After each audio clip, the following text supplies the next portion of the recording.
Hello students, welcome to the Cosmic Center for Learning English. This is Shravan sir, and today I am going to start a new series on tense and voice. Very important series because without which you cannot speak English, neither you can speak nor you can write. ठीक है, इसके बिना ना तो आप English लिख सकते हो ना इंग्लिश बोल सकते हो.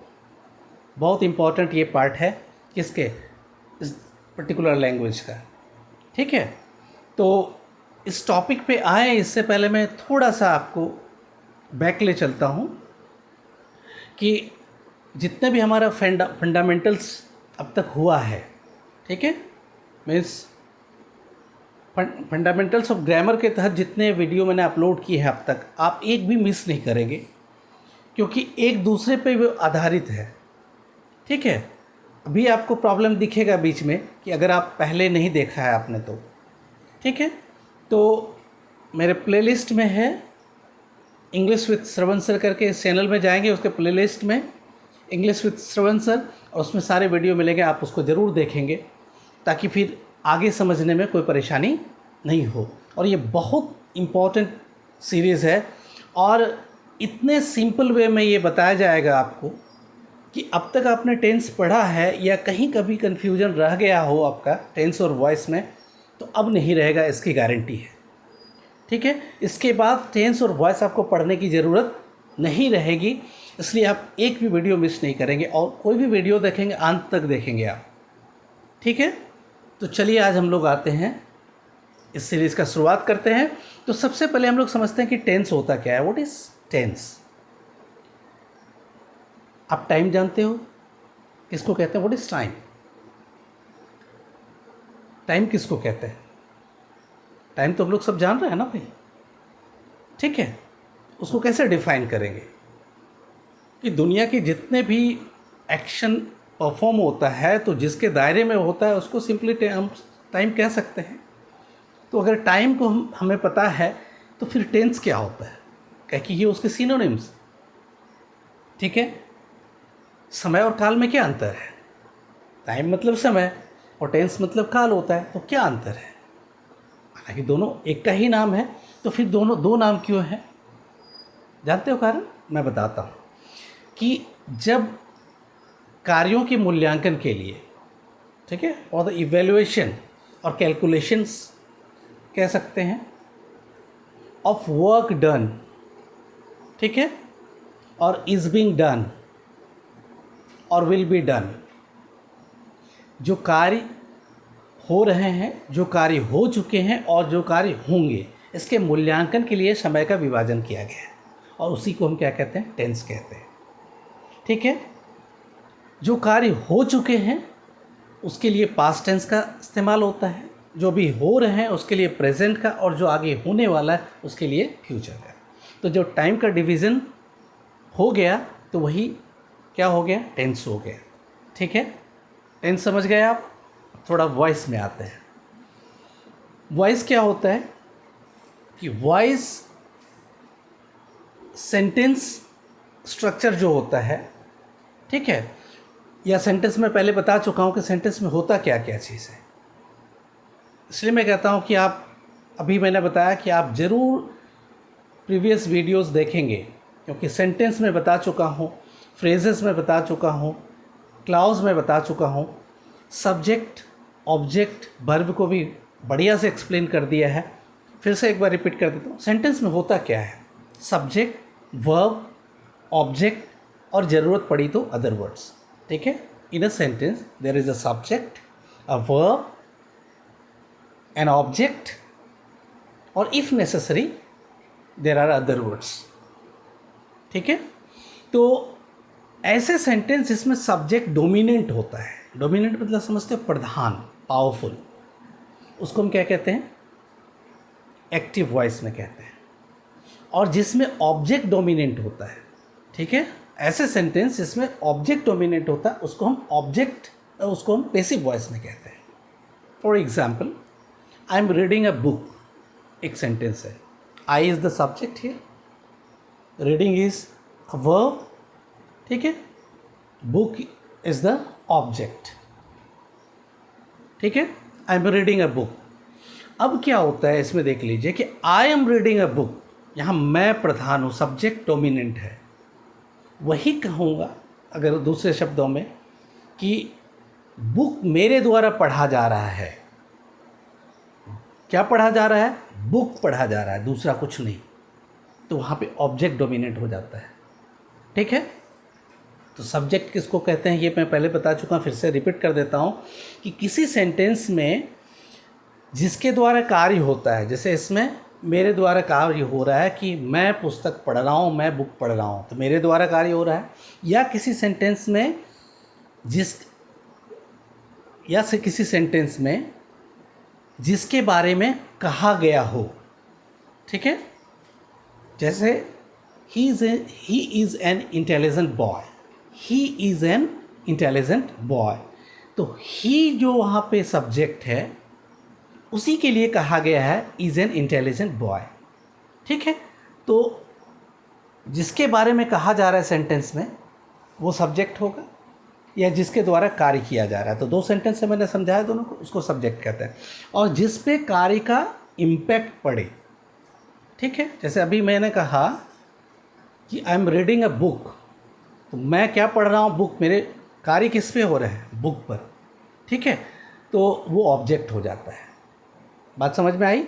या सिंपली उसको आइडेंटिफाई करने का तरीका कि किसी सेंटेंस में व्हाट या हुम करके क्वेश्चन करेंगे और उसका जो जवाब मिलेगा, मैं क्या पढ़ रहा हूँ, what I am reading.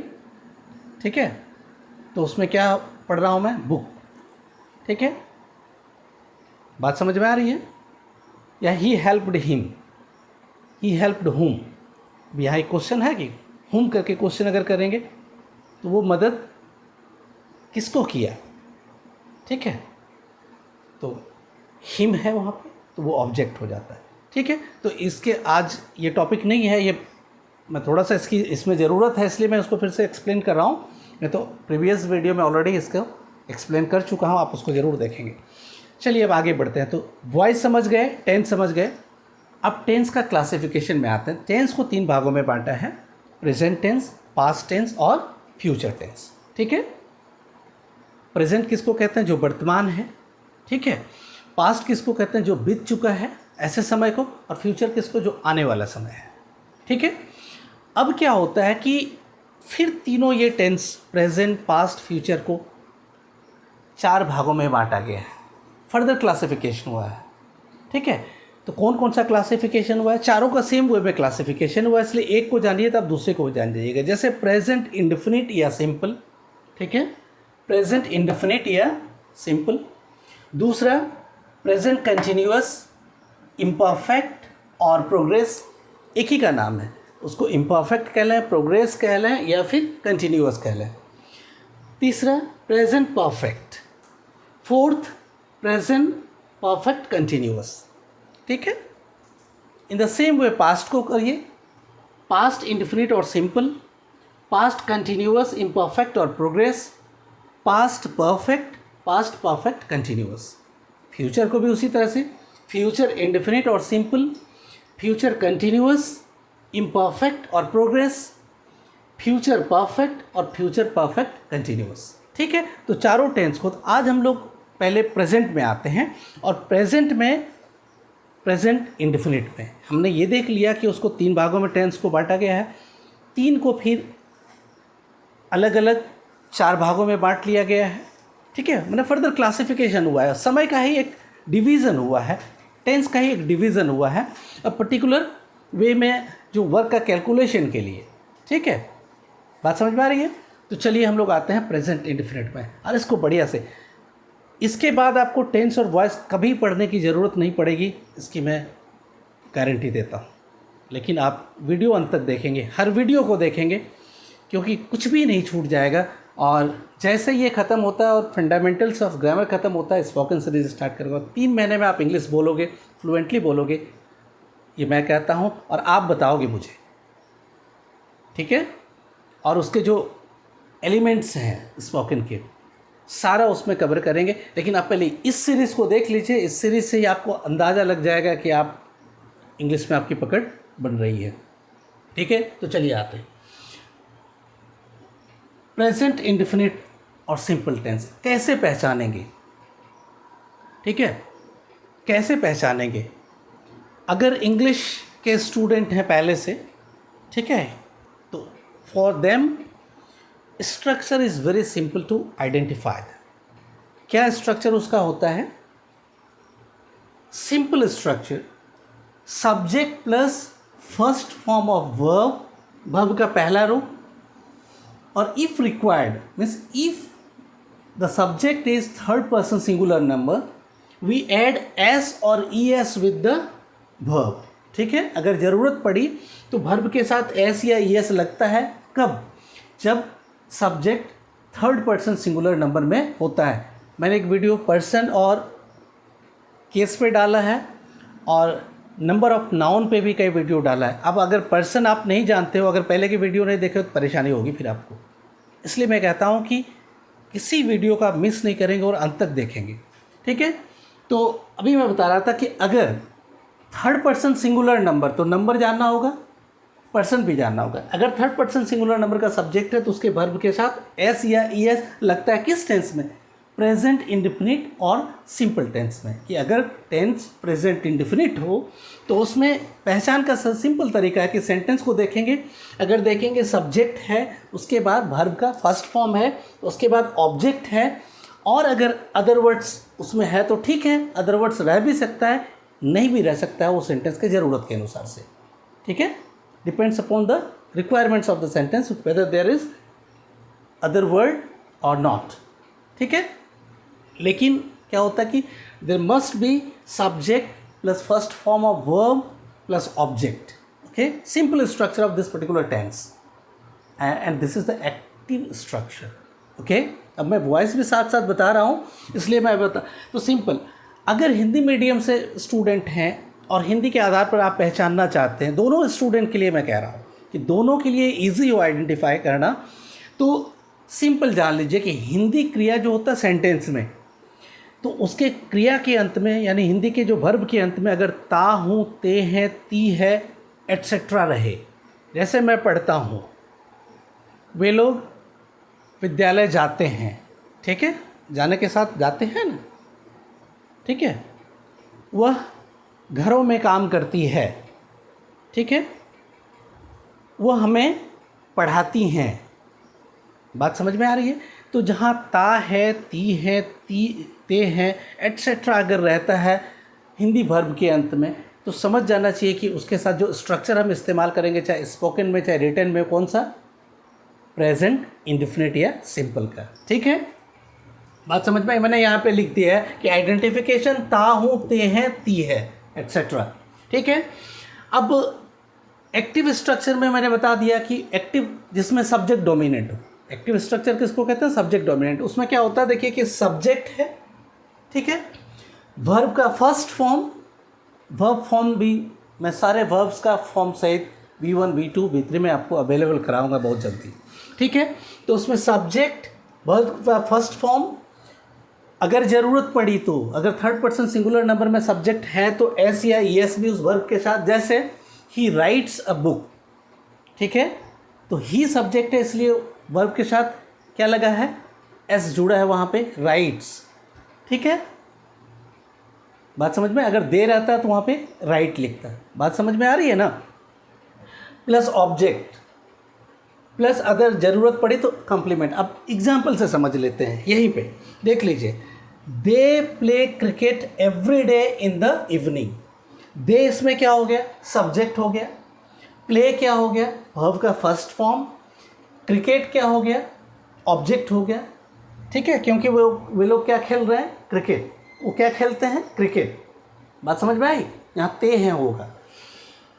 Every day in the evening, ये अदर वर्ड्स हो गए वाक्य पूरा करने के लिए। जो बातें कहनी थी कि प्रतिदिन खेलता है और शाम को खेलता है, ये बात बतानी थी, इसलिए अदर वर्ड्स उसमें ऐड किया।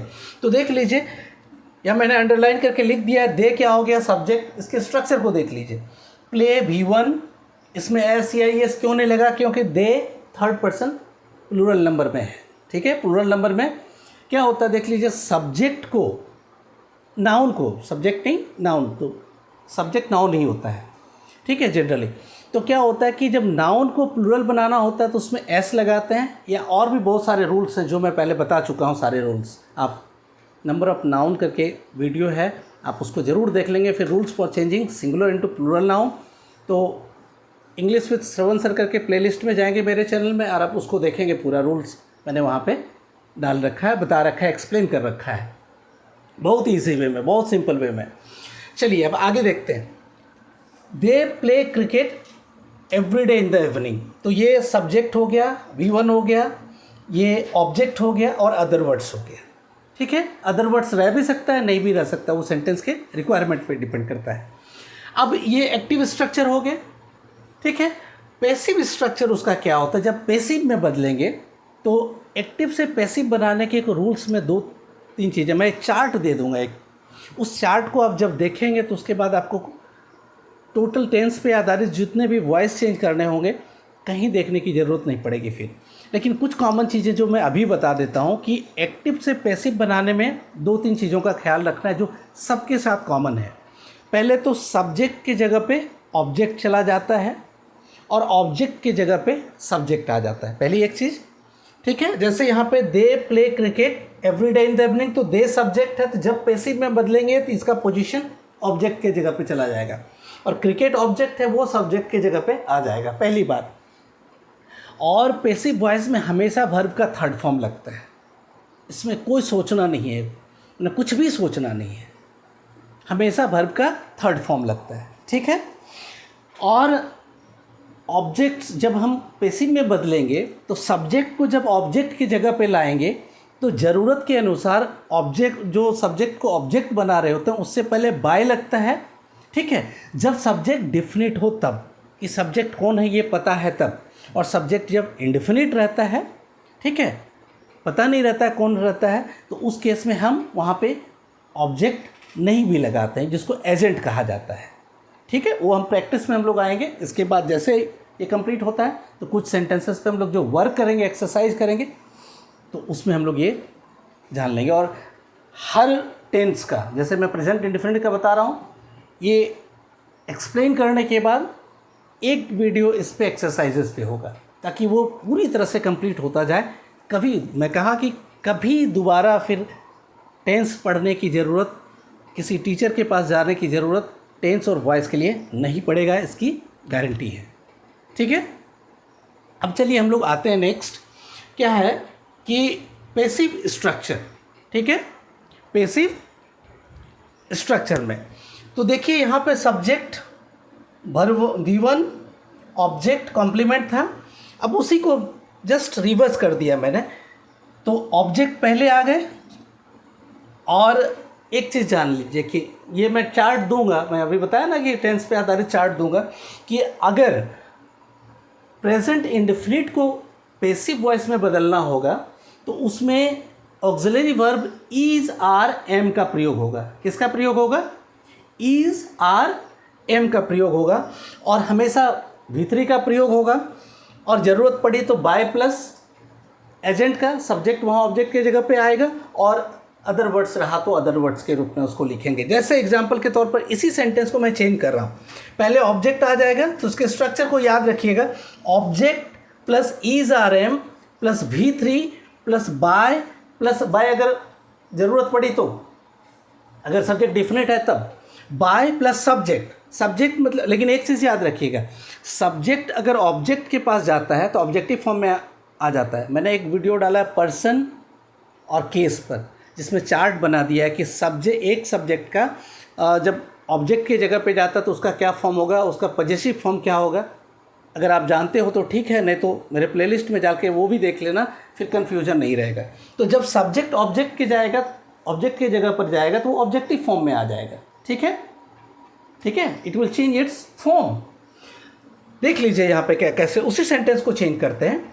दे play cricket every day in the evening, तो क्रिकेट पहले आ जाएगा, ऑब्जेक्ट की जगह पे ले आया, दिख रहा है। फिर मैंने अभी बताया इज, आर, एम का प्रयोग होगा, तो क्रिकेट चूंकि थर्ड पर्सन सिंगुलर नंबर है तो उसके साथ किसका प्रयोग होगा? इज का, इज। फिर V3 का प्रयोग होगा, प्लेड। ठीक है, उसके बाद बाय देम, कौन कौन खेल रहा है ये पता है, तो बाय देम, दे का क्या हो जाएगा?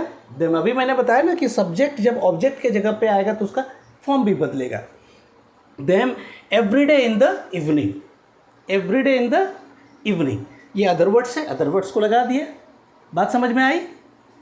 कि इसी सेंटेंस को देख लीजिए कि दे यहाँ था, ठीक है, सब्जेक्ट, ये देम हो जाता है। क्रिकेट यहाँ पे ऑब्जेक्ट था, सब्जेक्ट की जगह पे आ जाता है। प्रेजेंट इंडेफिनिट को मैंने बताया पैसिव में बदलने के लिए इज, आर, एम, ये ऑक्सिलरी वर्ब का प्रयोग होता है, हेल्पिंग वर्ब का प्रयोग होता है। चूँकि cricket third person singular number था, इज लगाया, और मैंने अभी बताया कि पैसिव वॉइस में हमेशा वर्ब का थर्ड फॉर्म का प्रयोग होता है, तो प्ले का प्लेड हो गया। और सब्जेक्ट चूँकि डिफिनिट था इसीलिए bye them every day in the evening. ठीक है, बात समझ में आई? तो प्रेजेंट इंडेफिनिट का जो स्ट्रक्चर है उसका आइडेंटिफिकेशन है, ठीक है, ये मैंने यहाँ पे कंप्लीट किया। और इस पे एक वीडियो डिफरेंट, इस पे जो प्रॉब्लम सॉल्विंग वीडियो होगा क्योंकि एक्सरसाइजेज जब करेंगे उसमें जो मुश्किलें आ सकती है, जो डिफ़िकल्टीज आ सकती है, उस एक्सरसाइज वाले वीडियो में, ठीक है, पूरी तरह से कंप्लीट हो जाएगा। उसमें हम लोग बहुत सारे सेंटेंस लेंगे, हर तरह के सेंटेंस लेंगे और उसको देख लेंगे कि कैसे एक्टिव से पैसिव बनाते हैं। ठीक है, तो इसके बाद ये प्रेजेंट इंडेफिनिट का कंप्लीट हो जाएगा। फिर नेक्स्ट हम लोग आगे बढ़ेंगे। तो आज से आपका टेंस और वॉइस का सीरीज़ स्टार्ट हो गया, आज यहीं तक। ठीक है, मिलते हैं अगले वीडियो में, बाय।